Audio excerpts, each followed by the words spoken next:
yang tolong mak ayah dia sedai baju? Ada? Apa yang rajin? Sedai pakaian. Okey, baik. Bila kita sedai pakaian, baju tu dalam keadaan basah kan? So, pada petang nanti apa dia akan jadi? Iman? Apa jadi pada baju tu? Kering. Okey, kering. Jadi baju yang basah, kenapa baju basah? Sebab apa tadi? Sebab ada air. Baik. Bila kering, itu menandakan bahawa tidak ada. Ke mana air itu hilang?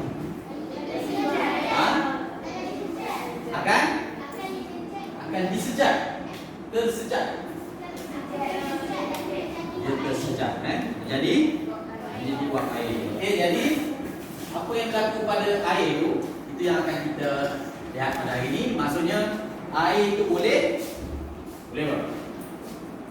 Berubah. Air itu boleh berubah. So itulah yang kita akan belajar pada hari ini. Okey, kita masih lagi dalam tajuk jirim. Kita nak belajar tentang 3 keadaan jirim. Ada siapa boleh kongsi dengan Ustaz? Apa 3 keadaan jirim tu? Kita cuba. Hanan. Ya, cuba. Berpecal. Satu lagi. Cecair. Satu lagi. Yes. Okey, boleh duduk. Okey, dan kita pun dah belajar tentang perubahan daripada sifat jirim, berpecal kepada cecair kepada gas. Siapa boleh sebut apakah perubahan 3 perubahan tersebut? Kita ada berpecal, cecair dan gas. Berpecal menjadi cecair. Siapa boleh cuba? Hani Zulaika, bangun. Peleburan. Bagus. Peleburan. Okey, seterusnya daripada cecair bertukar menjadi gas. Cuba lagi pula. Akil, bangun. Penyejatan. Ini yang kita lihat pada fenomena baju yang sedai. Penyejatan. Bagus. Okey. Ada lain? Selain daripada penyejatan, ada lagi tak proses perubahan cair kepada gas? Safia. Pendidihan. Satu lagi dipanggil proses pendidihan. Terus, Tania, duduk. Okey, kemudian kita patah balik daripada gas bertukar semula menjadi cecair. Cuba Iman. Kondensasi. Bagus. Ini proses perubahan daripada gas menjadi cair. Ya. Okey, yang terakhir. Cecair kembali semula kepada berpecal. Ya, Zahra. Pembekuan. Ini belakang ini saja. Semua proses perubahan keadaan jirim yang telah kita belajar dalam kelas sebelum ini. Berpecal menjadi cair kepada gas dan perubahan gas cair kepada berpecal. Ini secara umum. Baik. Untuk hari ini kita akan berikan tumpuan kepada satu jenis bahan sahaja. Itulah air. Kita bahasa boleh bagi apa? Air. Bahasa Arab bagi apa? Bahasa Arab? Zam-zam kan? Zam-zam. Air zam-zam. Baik, Inggeris? Boleh siapa sebutkan apakah nama saintifik bagi air dalam segi formula dia? Yang Iman Daniel. Tak tahu. Okey, siapa boleh yang bercuba? Yang lagi tak? Dia gabungan atom hidrogen H2O. Ingat lagi kita H2O tu? Okey. Baik, H2O. Jadi hari ini kita akan lihat bahawa objektif kita hari ini adalah ini telah kita jelaskan bahawa air juga boleh wujud dalam 3 keadaan. Dalam wujud dalam keadaan pejal, boleh wujud dalam keadaan cair, dan boleh wujud dalam keadaan gas. Air dalam keadaan gas. Itu kita akan lihat. Dalam keadaan berpejal, iaitu bentuk ais, cair bentuk air, dan gas bentuk air. Kejadian kita hari ini adalah apabila kamu semua boleh menjelaskan bahawa air boleh wujud dalam 3 keadaan. Berpejal, iaitu dalam bentuk ais, cair dalam bentuk air, dan dalam bentuk gas dalam bentuk uap air. Okey, jadi kita akan lihat melalui aktiviti yang akan kita lakukan. Baiklah, kamu dah membahagikan kepada 6 kumpulan. Baik, setiap kumpulan akan dibukakan dengan secawan, satu bekas bentuk cawan dan satu lagi piring ataupun pijakan plastik.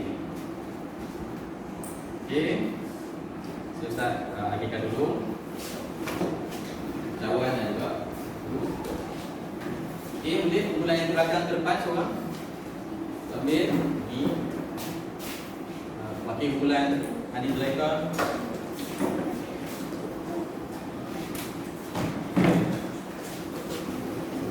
Ini tu. Dah pakai kumpulan Iman. Okey, baik. Apa yang akan kita lakukan? Kita akan bukakan pada kamu kita cairlah beberapa ketul ais. Baik, keluarkan buku nota atau buku catatan.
Baik, apa yang perlu kamu buat ialah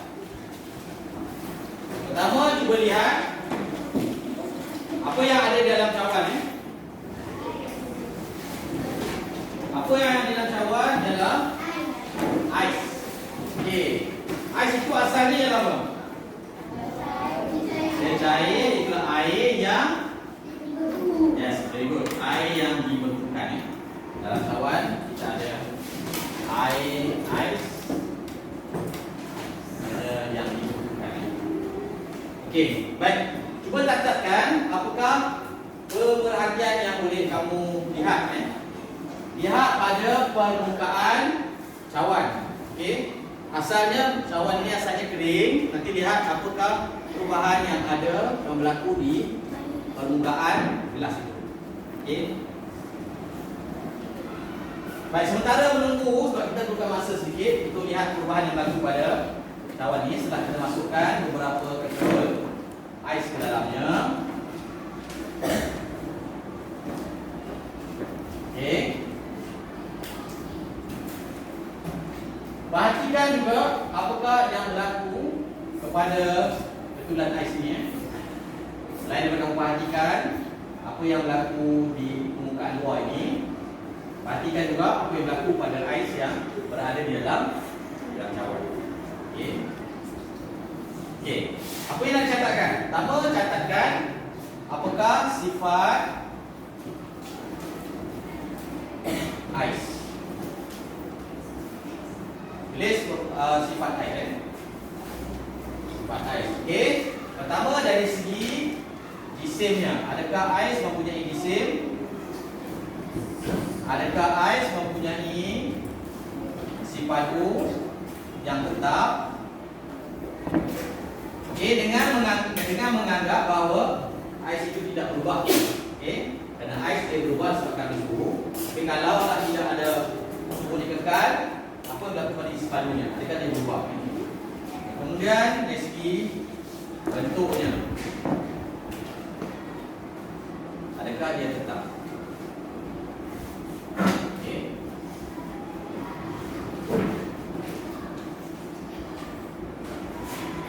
Okey, kita tengok.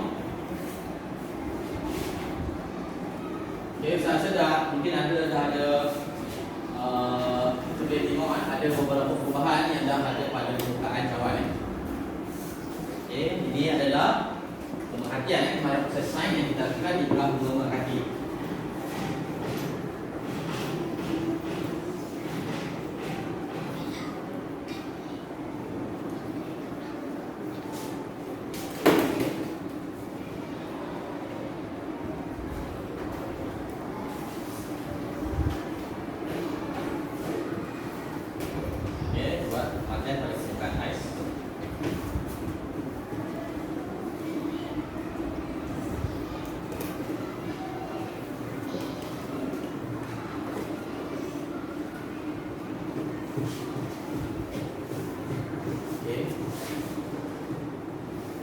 Cuaca hari ini agak panas, jadi kita akan dapat lihat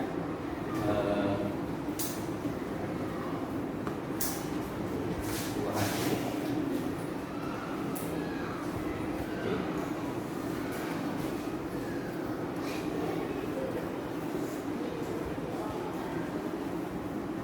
Okey, ada tak kumpulan yang dia nak share apa yang dia dapat perhatikan pada permukaan gelas? Bulan sebelah sana, bulan Amir Iman Daniel. Jadi Iman. Boleh? Boleh mungkin bangun semua sekali. Kongsikan pada kelas apa yang boleh kita perhatikan. Ais mencair. Itu yang pertama. Yang kedua,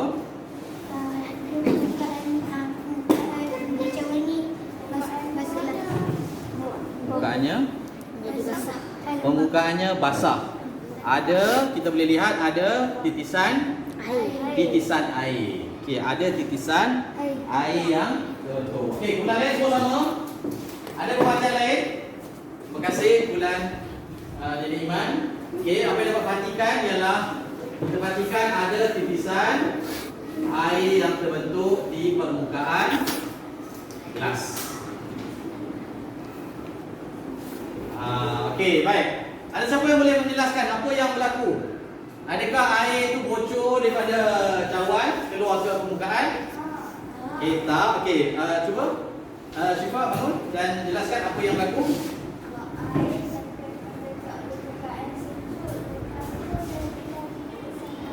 Wap air menyentuh permukaan yang sejuk dan kemudian bertukar menjadi cecair, titisan air. Duduk. Terima kasih Syifa. Boleh siapa jelaskan wap air adalah air yang wujud dalam bentuk apa? Hanan. Dalam bentuk gas. Dalam bentuk gas. Titisan air yang terbentuk di permukaan gelas adalah air yang wujud dalam bentuk, siapa boleh cuba bentuk pecahnya? Arifah? Titisan air. Pepecah ada 3, cair, gas ataupun pepecah. Dalam bentuk cecair. Dalam bentuk cecair. Wap air berada di dalam udara. Kita baru saja menukarkan wap air yang berada dalam udara bertukar menjadi titisan air yang terbentuk pada permukaan gelas yang sejuk. Proses ini dinamakan proses kondensasi. Bagus, kondensasi. Jadi kita baru saja melakukan proses kondensasi dan berlaku perubahan uap air yang berada dalam udara bertukar menjadi cecair dalam bentuk lapisan air yang terbentuk pada permukaan gelas. Okey. Ada soalan? Ada soalan? Okey. Baik. Sekarang gelas kamu tuangkan gelas isi kandungan gelas ini ke dalam piring ke dalam piring. Tuang isi kandungan ke dalam piring. Okey, tuang. Perlahan jangan begitu kuat. Tuang. Tuang dulu sekali. Okey.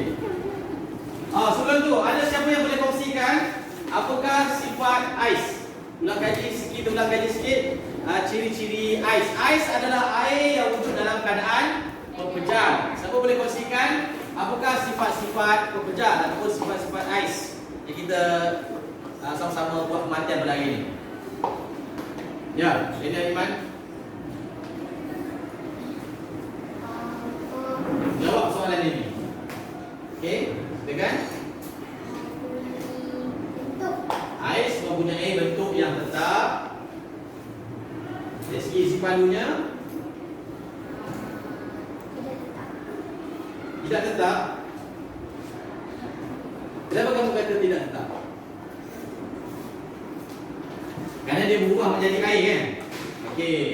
Betul tak kelas? Betul tak tu? Betul tak kepahaman itu? Okey, baik, duduk di sini. Baik. Kalau kita melihat kepada perubahan, betul air berubah menjadi cecair. Tetapi konsep yang sebenar ialah kalau suhunya tidak berubah, maksudnya misalnya ais yang berada dalam peti sejuk dalam bentuk pepejal, adakah dia akan berubah bentuk? Berubah bentuk atau tidak? Ais akan kekal dalam bentuknya yang asal sekiranya suhu tidak berubah. Tetapi apa yang kamu perhatikan, suhu dalam bilik ini lebih tinggi daripada takat beku air, menyebabkan perubahan pepejal kepada cecair.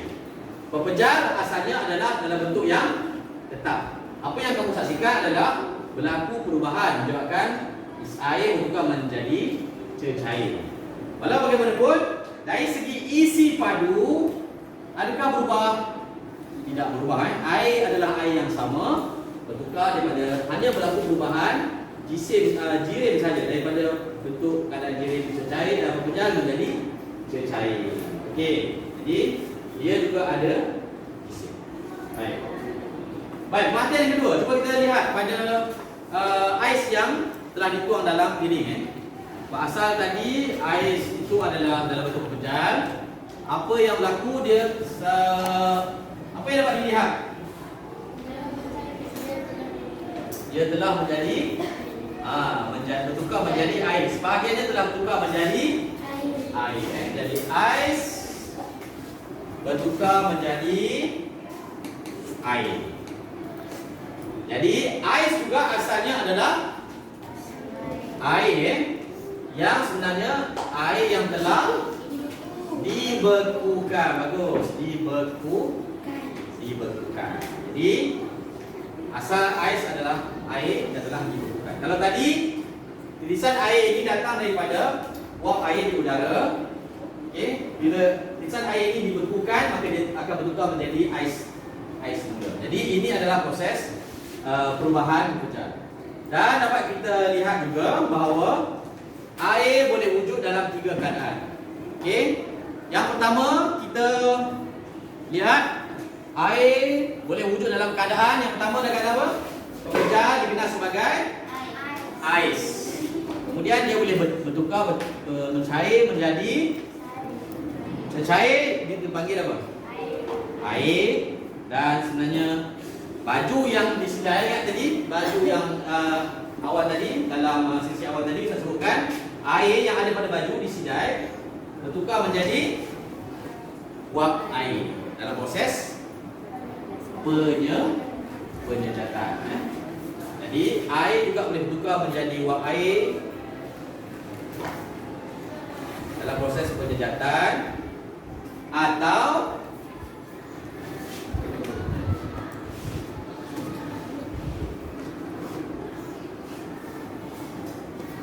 ini satu lagi proses yang minum panas atau kopi panas atau teh panas, ramai.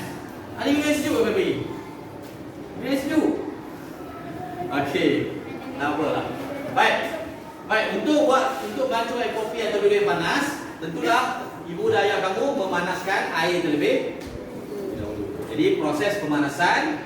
Okey, siapa yang tengok air panas Apa yang berlaku pada bila air dipanaskan? Dia akan menghasilkan wap air. Wap air akan terbentuk. Okey, setelah air mendidih, wap air kita akan dapat saksikan wap air. Okey. Dari mana datangnya wap air ni? Dari mana datang wap air ni? Daripada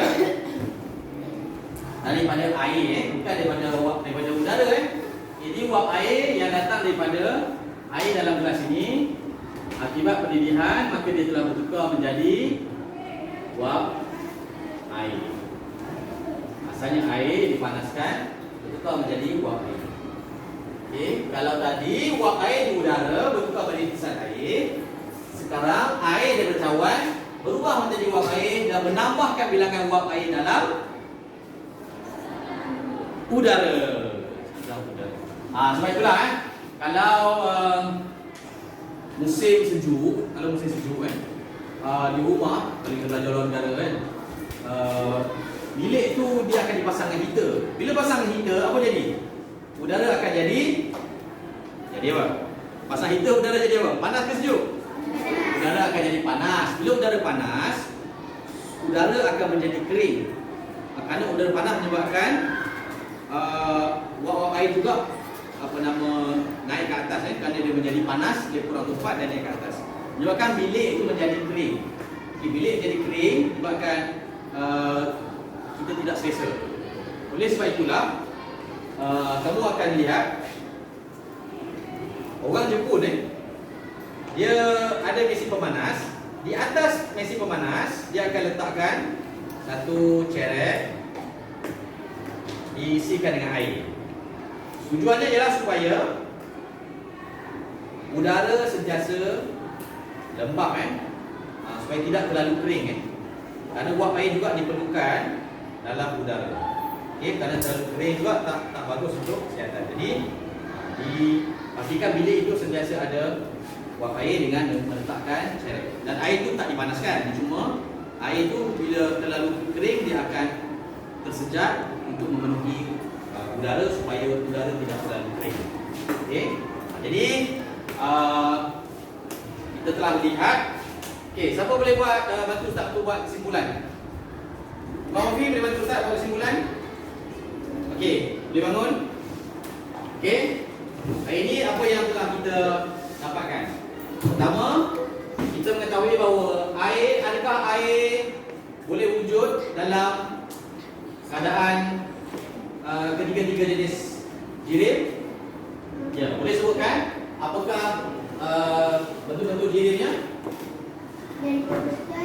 Dalam bentuk pepejal, dikenal sebagai ais. Kemudian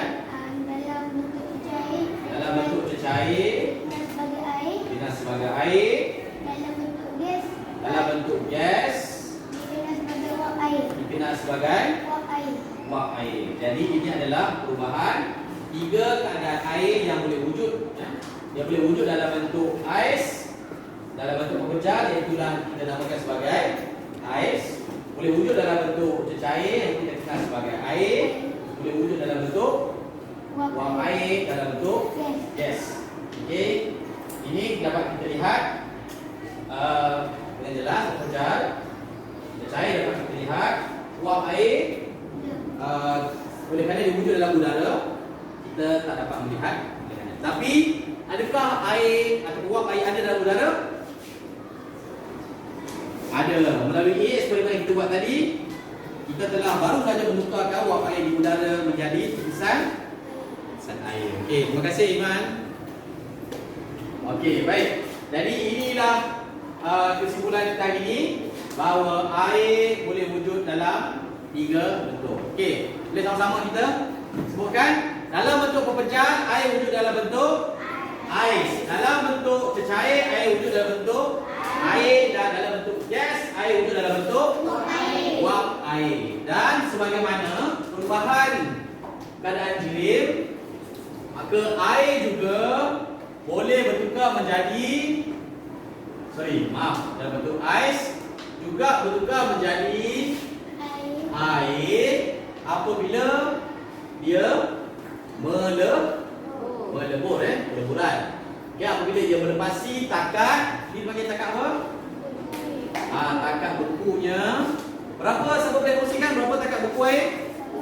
Safia? 0 darjah Celsius. 0 darjah Celsius. Bila melepasi 0 darjah Celsius, ais akan mula melebur untuk bertukar menjadi air yang telah kamu lihat sebentar tadi. Okey, kemudian air juga boleh bertukar menjadi gas yang dikenal sebagai wap air apabila ia di apa? Jannah. Di apa? Dididihkan. Apabila dididihkan, dia boleh tukar menjadi wap air. Okey, dan wap air juga boleh kembali menjadi air apabila berlaku proses kondensasi menyentuh permukaan yang sejuk seperti yang kita buat tadi. Dan kemudian daripada air dia boleh kembali semula kepada ais apabila dia dibekukan. Okey. Yang ini kita dah buat kelas yang lepas. Kita buat aktiviti membuat ais krim. Kita buat apabila kita masukkan air ke dalam bekas yang berisi ais. Baik, kalau kita hanya isi dalam bekas berisi ais, suhu ais berapa? Kosong Tapi oleh kerana berada dalam udara, dia akan semakin mencair. Jadi macam mana kita buat supaya dia lebih rendah suhu dia? Ya, kita tambahkan garam. Kerana garam akan menurunkan takat beku air. Lebih rendah daripada kosong. Okay, bila dia lebih rendah daripada kosong, maka dia boleh membekukan air yang tidak bercampur garam dalam ni. Faham tak, Pak? Jadi air tak campur garam. Yang ini dia akan campur garam, dia akan lebih sejuk, suhunya akan turun sehingga kemungkinan negatif 4. Negatif 4 mampu untuk membekukan air dalam ni. Dan air ini pula akan bertukar menjadi ais. Ini nama prosesnya adalah pembekuan. Okey. Okey, alhamdulillah semua dah jelas. Kita tahu bahawa air juga adalah sejenis jirim yang boleh wujud dalam 3 bentuk, dalam bentuk pepejal, cecair dan gas. Okey. Pastikan kamu ingat juga proses perubahannya. Okey, kita tinggal kat sini pendedihan. Bilakah berlaku pada suhu berapakah air mula mendidih? Kamu boleh bantu lain daripada Sofia. Okey, Hafizul. 100 darjah Celsius. Tapi baju yang disidai tak sampai 100 darjah Celsius, tapi dia tetap bertukar menjadi wap air. Jadi penyejatan. Berapakah suhu berlakunya penyejatan?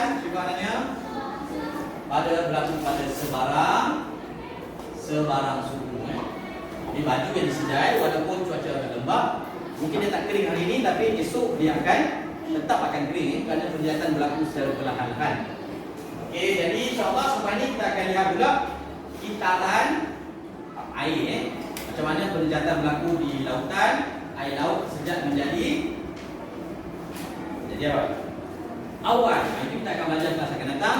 Air laut akan sejak menjadi awan dan awan akan turun dalam proses kondensasi, berubah menjadi hujan dan turun semula ke lautan. Kitaran air yang kita akan belajar seperti ini ada kaitan dengan perubahan sifat air. Kerana asasnya adalah air yang bertukar bentuk dan kembali ke bentuk asalnya. Okey. Jadi ada soalan tak? Tak faham pun? Alhamdulillah kalau faham. Dalam majlis setakat ini nanti kita akan bagi latihan. Pastikan kamu buat latihan yang disediakan. Okey, kita akan kerja kelas kita. Untuk kelas